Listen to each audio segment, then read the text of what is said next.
नमस्ते, मी योगेश कुटे।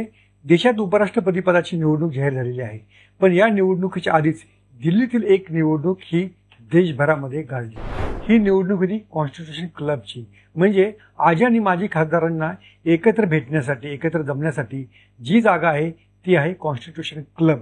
या क्लबची निवडणूक भाजप विरुद्ध भाजप अशाच पद्धतीने पार पडली आणि या निवडणुकीची चर्चा इतकी झाली की त्याच्यावरती रकानेच्या रकाने भरून विश्लेषण लिहून आलेली आहेत।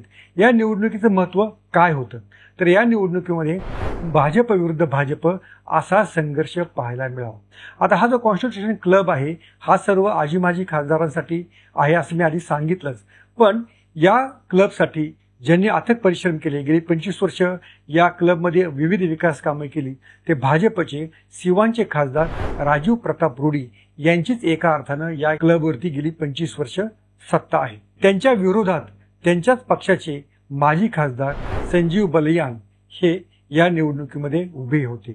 या क्लबचे पदसिद्ध अध्यक्ष असतात ते लोकसभेचे सभापती, म्हणजे सध्याचे लोकसभेचे सभापती ओम बिर्ला हे या क्लबचे पदसिद्ध अध्यक्ष आहेत। या खालोखाल जे महत्त्वाचं पद असतं सेक्रेटरी ॲडमिनिस्ट्रेशन, या पदावरती गेली 25 वर्ष राजीव प्रताप रूडी हे काम करत आहेत। राजीव प्रताप रूडी यांनी केंद्रीय मंत्री म्हणून या देखील आधी काम पाहिलेलं आहे।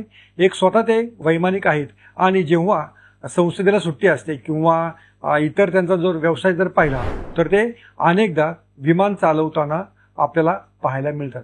त्यामुळे राजीव प्रताप रूडी हे गेले 25 वर्ष या क्लबवर असल्यामुळे सर्व पक्षीय खासदारांमध्ये त्यांचा चांगला दबदबा आहे, चांगले त्यांचे संबंध तयार झालेले आहेत। तर या राजीव प्रताप रूडी यांच्या विरोधात भाजपच्याच माजी खासदार असलेल्या संजय बलियान यांना उभं केलं गेलं। तर हे उमेदवार होते नक्की कोणाचे, याच्यावरनं तर्कवितर्क सुरू आहेत। यातला एक महत्त्वाची गोष्ट अशी आहे, संजय बलियान यांचे प्रचार प्रमुख होते भाजपचे खासदार निशिकांत दुबे।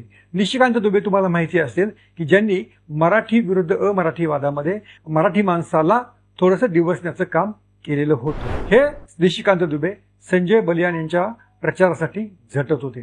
त्यांचं म्हणणं असं होतं की हा क्लब आजी माजी खासदारांचा आहे, पण या ठिकाणी IAS, IPS, IFS आदींचं महत्त्व वाढलेलं आहे।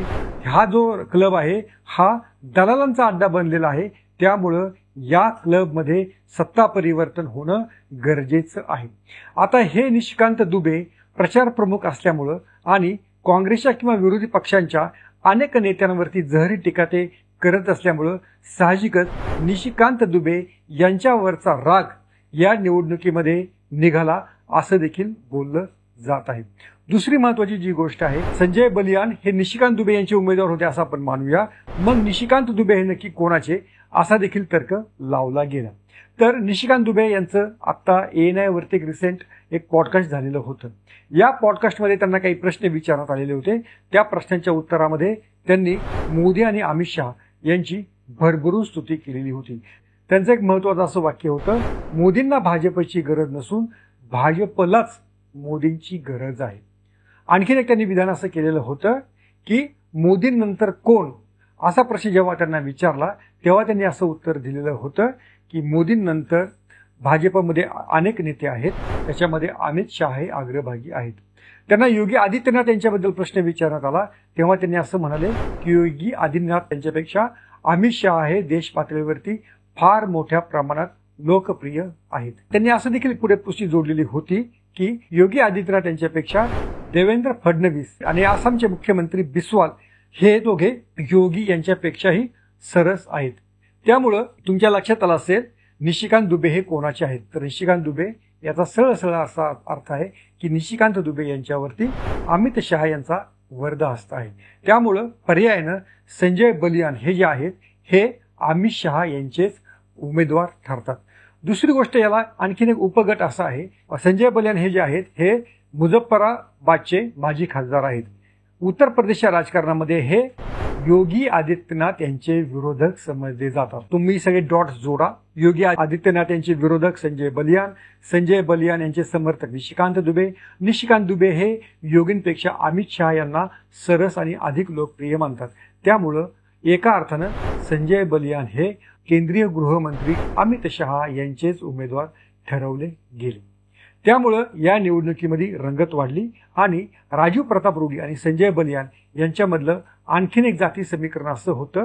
ते जाती समीकरण असं आहे की राजीव प्रताप रुडी हे ठाकूर आहेत आणि संजय बलियान हे जाट आहेत. सध्या उत्तर प्रदेशमध्ये ठाकूर विरुद्ध इतर जमाती असं काहीतरी वातावरण आपल्याला राजकारणाच्या खालच्या पापुद्र्यांवरती पाहायला मिळतं आहे. योगी आदित्यनाथ यांच्याच मंत्रिमंडळामधल्या एक मंत्री आहेत प्रमिला देवी म्हणून. त्यांनी थेट उत्तर प्रदेशमध्ये ब्राह्मणांवरती अन्याय होत असल्याबद्दल पोलीस ठाण्यामध्ये धरणं आंदोलन केलेलं होतं. म्हणजे एक ठाकूर जे उत्तर प्रदेशमधले एक प्रबळ असा एक समूह आहे, त्या समूहाचं वर्चस्वाचं राजकारण हे ब्राह्मणांना देखील सहन होत नाही किंवा ब्राह्मण विरुद्ध ठाकूर असा संघर्ष त्या ठिकाणी उभा राहिलेला आहे. आणि मग या ठाकूरांच्या राजकारणाचा एक भाग म्हणून या कॉन्स्टिट्यूशन क्लबच्या निवडणुकीकडे देखील पाहिलं गेलं. त्यामुळं एका खासदाराने एक चांगलं वर्णन केलेलं होतं की कॉन्स्टिट्यूशन क्लबची जी निवडणूक आहे त्याचं जर एका वाक्यामध्ये वर्णन जर करायचं असेल तर तुम्ही काय वर्णन कराल. तर त्यांनी असं सांगितलं होतं की ठाकूर विरुद्ध जाट अशी ही लढत आहे.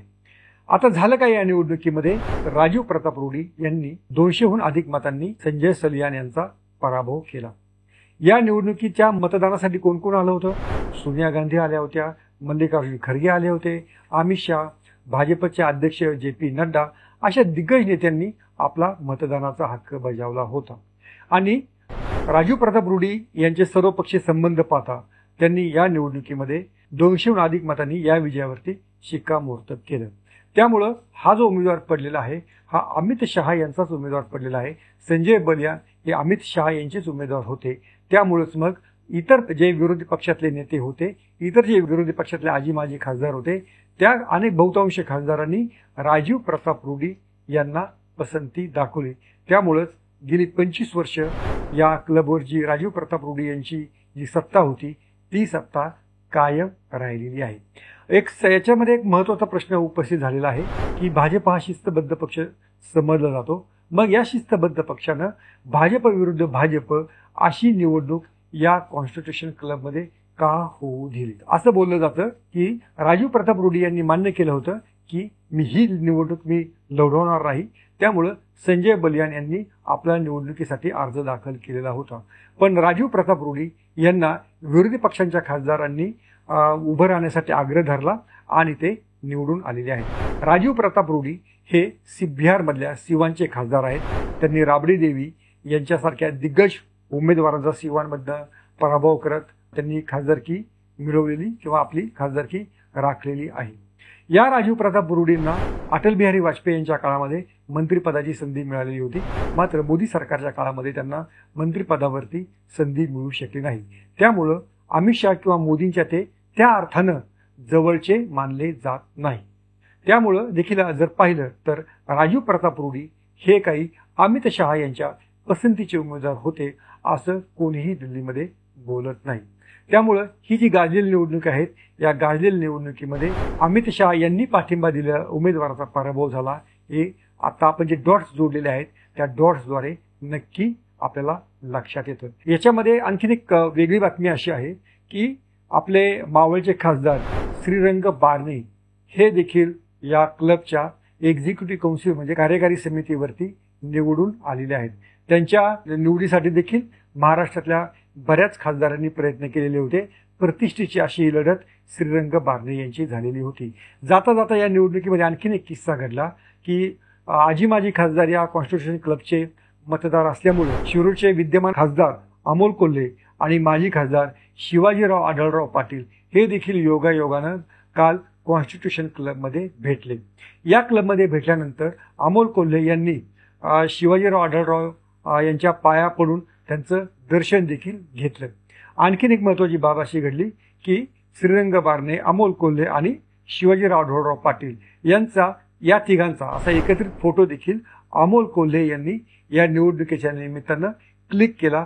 हा फोटो काढण्यासाठी आढळराव यांनी देखील मान्यता दिली. त्यानंतर तो फोटो कोल्हे यांनी आपल्या सोशल माध्यमांवरती हा पब्लिश केलेला आहे.